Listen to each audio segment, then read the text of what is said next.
ये क्या कर रहे हो? दिखने में तो भद्र और व्यवहार में चांडाल लगते हो। मूर्ख बालक, तुम्हारे माँ बाप ने शिक्षा नहीं दी तुम्हें बड़ों से कैसे बात करते हैं?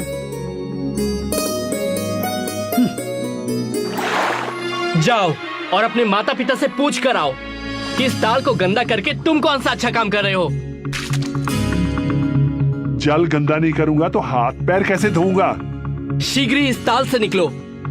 इस ताल से मैं देवी के स्नान के लिए जल लेता हूँ और तुम इससे गंदा कर रहे हो। जल का उपयोग नहाने, धोने और शरीर की गंदगी दूर करने के लिए होता है। मंद बुद्धि, वो जल बहती धारा का होता है जहाँ गंदगी रुकती नहीं। ये ताल है, नदी नहीं। तुम यहाँ से निकलो, अन्यथा मैं अपनी सभ्यता की सीमा लांघ जाऊंगा। मैं नहीं जाऊंगा तो क्या कर लोगे? अभी बताता हूँ।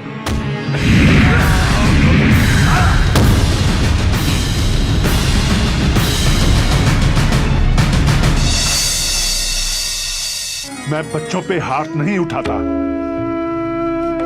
किंतु तुमने सारी सीमा तोड़ दी। तुम्हें तो सभ्यता सिखानी ही पड़ेगी।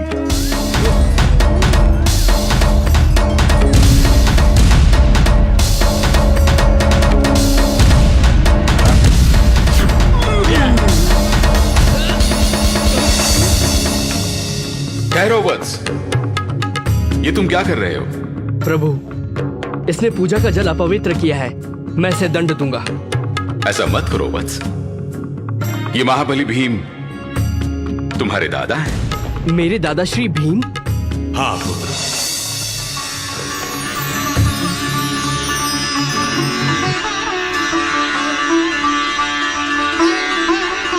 मुझे क्षमा कीजिए दादाश्री, मुझे क्षमा कीजिए।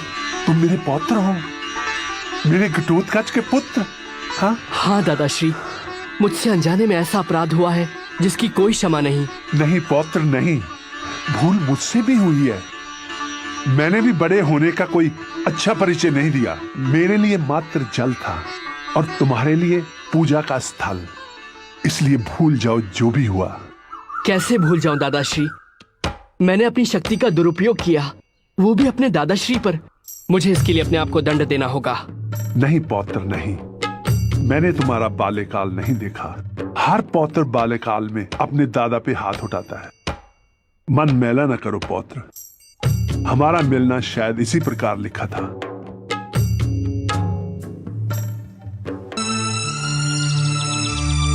प्रिय भीम, तुमने आने में बहुत विलंब कर दिया।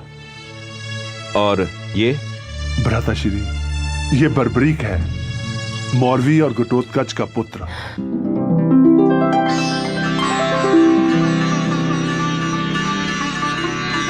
और बर्बरीक, ये तुम्हारे बड़े दादा युधिष्ठिर, प्रणाम। दादा अर्जुन, प्रणाम। नकुल सहदेव और तुम्हारी दादी द्रौपदी। प्रणाम दादीश्री। आयुष्मान भवा। बर्बरीक बड़ा सुंदर नाम है। सुंदरता के साथ साथ ये अद्भुत शक्तिशाली भी है। और जानते हो द्रौपदी, इसने मुझे मल्ल युद्ध में परास्त किया। ये बालक आपको? हाँ द्रौपदी, ये यहाँ वन में सिद्धियां प्राप्त करने आया था और मेरी इससे भेंट हो गई। पुत्र बर्बरीक, तुम्हारी दादीश्री हिडिंबा, माताश्री और पिताश्री कैसे हैं? दादाश्री, जब से मैं श्री कृष्ण से शिक्षा प्राप्त करके निकला हूं तब से उनके दर्शन नहीं हुए। लेकिन ये विदित है कि वो सदैव पिताश्री और आप सबकी चिंता में लगी रहती हैं। घोड़े के टापों की आवाज।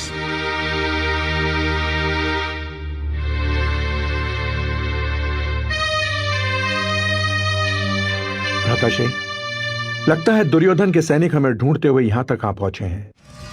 हमारा वनवास तो समाप्त हो चुका है, अब हमारा अज्ञातवास शुरू हो रहा है। कदाचित तुम्हारा कथन सत्य है अर्जुन, और यदि उन्होंने हमें ढूंढ निकाला तो एक बार फिर हमें 12 बरस का वनवास और 1 बरस का अज्ञातवास सहना होगा। वो आपको नहीं ढूंढ पाएंगे दादाश्री। ये बर्बरीक आपके पौत्र का वचन है।